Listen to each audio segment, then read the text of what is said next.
தந்தை, மகன், தூய ஆவியாரின் பெயராலே ஆமென். முதல் வாசகம். நம் பாவங்கள் அனைத்தையும் ஆழ்கடலில் எறிந்து விடுவார். இறைவாக்கினர் மீகா நூலிலிருந்து வாசகம். அதிகாரம் 7. இறை வார்த்தை 14 முதல் 15 வரை மற்றும் 18 முதல் 20 வரை. ஆண்டவரே, உமது உரிமை சொத்தாய் இருக்கும் மந்தையாகிய உம்முடைய மக்களை உமது கோலினால் மேய்த்தருளும். அவர்கள் கர்மேலின் நடுவே காட்டில் தனித்து வாழ்கின்றார்களே. முற்காலத்தில் நடந்தது போல அவர்கள் பாசானிலும் கிளையாதிலும் மேயட்டும்.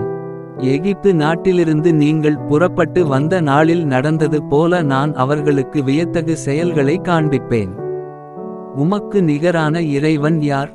எஞ்சியிருப்போரின் குற்றத்தை பொறுத்து நீர் உமது உரிமை சொத்தில் எஞ்சியிருப்போரின் தீச்செயலை மன்னிக்கின்றீர். உமக்கு நிகரானவர் யார்?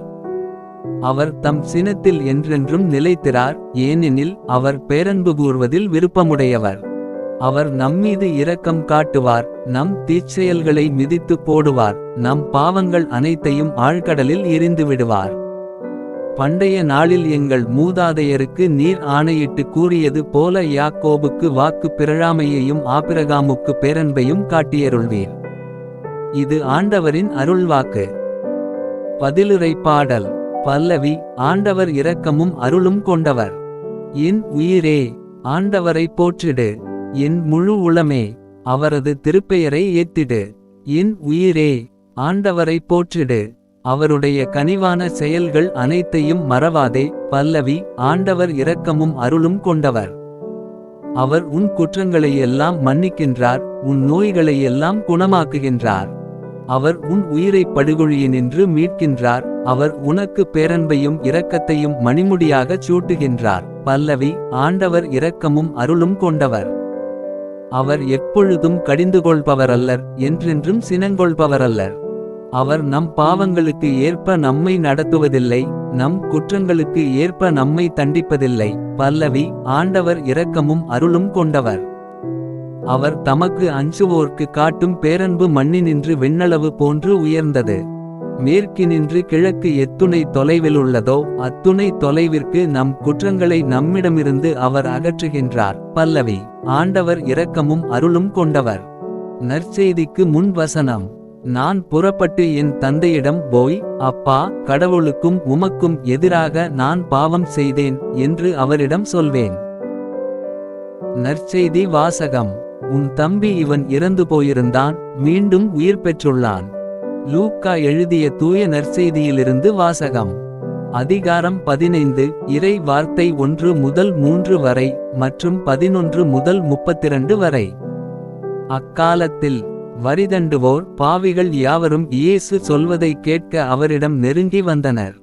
பரிசேயரும் மறைநூல் அறிஞரும் இவர் பாவிகளை வரவேற்று அவர்களோடு உணவருந்துகிறாரே என்று முணுமுணுத்தனர். அப்போது அவர் அவர்களுக்கு இந்த உவமையை சொன்னார். ஒருவருக்கு 2 புதல்வர்கள் இருந்தார்கள். அவர்களுள் இளையவர் தந்தையை நோக்கி, அப்பா, சொத்தில் எனக்கு உரிய பங்கை தாரும் என்றார். அவர் சொத்தை அவர்களுக்கு பகிர்ந்து அளித்தார். சில நாள்களுக்குள் இளைய மகன் எல்லாவற்றையும் திரட்டிக்கொண்டு தொலைநாட்டிற்கு நெடும் பயணம் மேற்கொண்டாள். அங்கு தாறுமாறாக வாழ்ந்து தம் சொத்தையும் பாழாக்கினார்.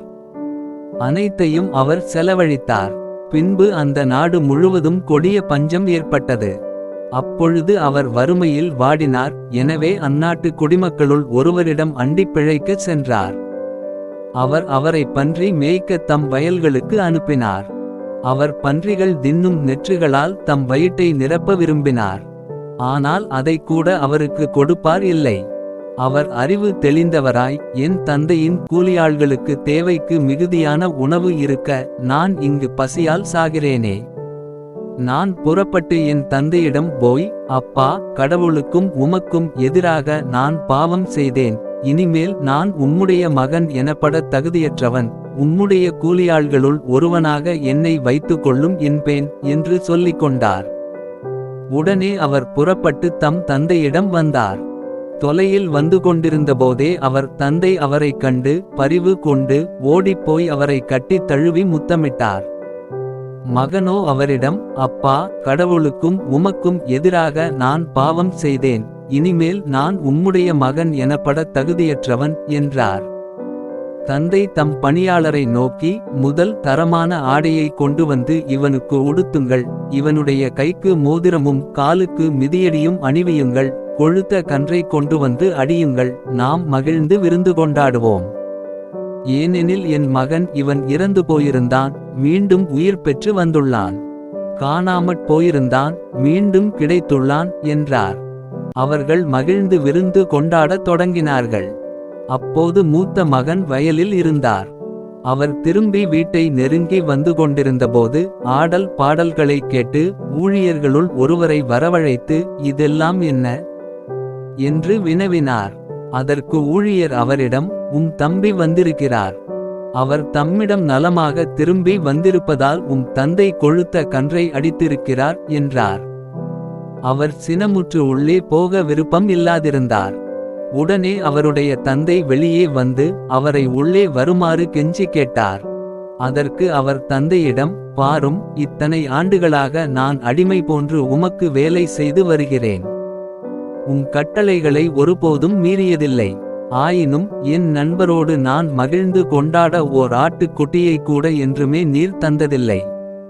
ஆனால் விலைமகளிரோடு சேர்ந்து உம் சொத்துக்களையெல்லாம் அழித்துவிட்ட இந்த உம் மகன் திரும்பி வந்தவுடனே இவனுக்காக கொழுத்த கன்றை அடித்திருக்கிறீரே என்றார். அதற்கு தந்தை, மகனே, நீ எப்போதும் என்னுடன் இருக்கிறாய், என்னுடையதெல்லாம் உன்னுடையதே. இப்போது நாம் மகிழ்ந்து கொண்டாடி இன்புற வேண்டும். ஏனெனில் உன் தம்பி இவன் இறந்து போயிருந்தான், மீண்டும் உயிர் பெற்றுள்ளான். காணாமற் போயிருந்தான், மீண்டும் கிடைத்துள்ளான் என்றார். இது ஆண்டவரின் அருள்வாக்கு. உங்களுடைய பிரார்த்தனைகளையும் வேண்டுதல்களையும் நாளைய திருப்பலியில் ஒப்பு கொடுக்க விரும்புவோர் கீழ்காணும் மெயில் ஐடிக்கு உங்கள் வேண்டுதல்களை அனுப்பவும். அல்லது வீடியோவின் கீழ் கமெண்ட் செய்யவும். பிதா சுதன் பரிசுத்த ஆவியின் பெயராலே ஆமென். தின பிரார்த்தனைகளுக்காக லைக், சப்ஸ்கிரைப் மற்றும் பெல் ஐகானை கிளிக் செய்யவும்.